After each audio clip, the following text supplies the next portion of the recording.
This video is brought to you by PlayTracker, the app that tracks your cross-platform game library, achievements, stats, and more. Stick around to the end to find out more.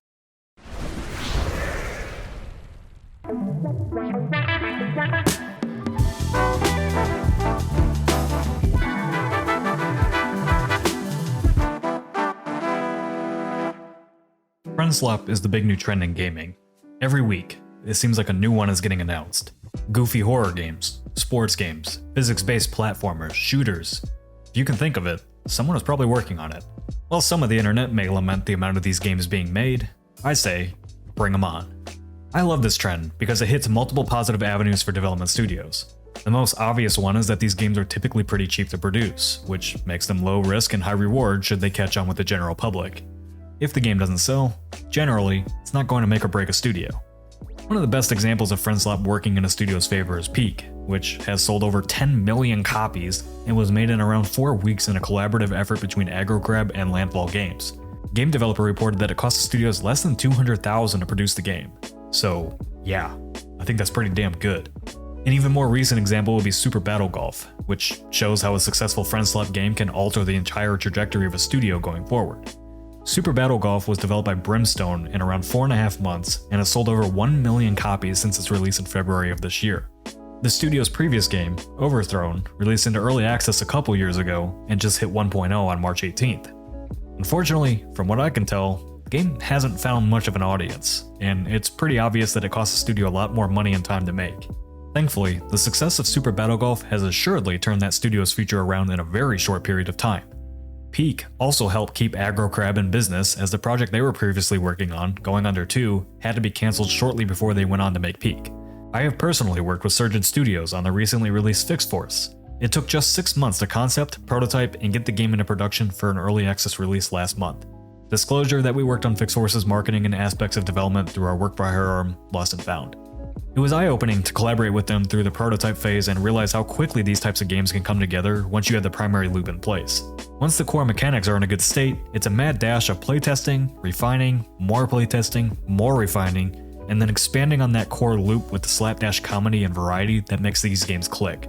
One might look at these games with a cynical eye as low-effort junk to make a quick buck, and some certainly are, but I appreciate the creativity and unique gameplay scenarios so many of them are bringing to the table.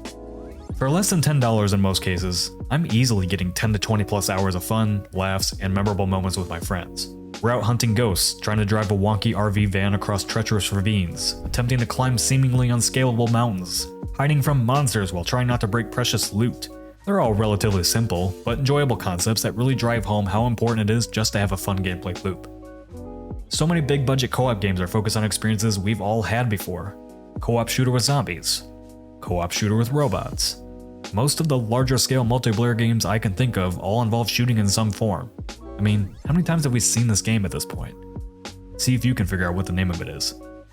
To me, the Friendslop genre is game development whittled down to its most basic form, where a fun and unique loop is what players really gravitate towards. For so long, the industry has aimed for infinitely bigger and better games, which has resulted in the situation we find ourselves in today with near weekly layoffs, studio closures, and canceled projects. What's even better is that the studios finding success with their Friendslop games often immediately turn around and invest in other studios and their projects. Inner Sloth created an indie funding division called Outer Sloth off the success of Among Us. Landfall Games just announced Evil Landfall, a publishing label. Kinetic Games, the developers of Phasmophobia, also just started their own publishing arm. I personally see very little downside to this current trend in the industry. Studios are being smart with their resources, the games are fun, and if they end up being a success, they keep people employed. If they're super successful, those studios can get back to making the games they truly want to make with some financial security, and are often putting their resources right back into the industry. Just looking at some of the more recent Friendslop titles announced, I know I'm going to have a good time playing Machine Party from the developer of Buckshot Roulette, and Too Deep to Quit, which has you raiding temples and solving puzzles. Heck, one of the biggest demos from the most recent Steam Next Fest was this Burglin' Gnomes game, which I've seen endless hilarious clips from on social media. He's naked! He's naked! There's even a game about trying not to shit your pants out now. Like I said at the start of this episode, if you can think of something that might work as a Friendslop game, someone's probably making it. Maybe the most important thing about Friendslop games is that they're just making people happy. I think the world could use a little bit more happiness right now. I just paid my taxes, And you know what? I'm gonna be more than happy smacking my friends around with some space lasers and super battle golf this weekend. This video is brought to you by PlayTracker, the app that tracks your cross-platform game library, achievements, stats, friend activity, and more. PlayTracker works by connecting to a wide variety of gaming platforms: Steam, Xbox, PlayStation, GOG, EA Origin, and, as of the latest update, Nintendo, Epic, Retro Achievements, Ubisoft, Battle.net, and Riot.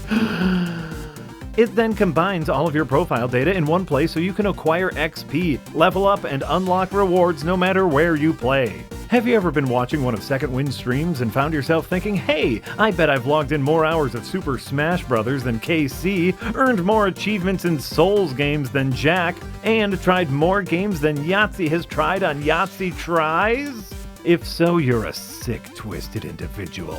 And we want you to join our guild on PlayTracker. Put that gaming prowess to use and unlock Second Wind-themed profile cosmetics. Keep up with our latest videos on your social feed and earn your spot on a leaderboard of our top fans, which I like to look at every morning to keep myself humble. Unite your gaming multiverse with PlayTracker and join the official Second Wind Guild today.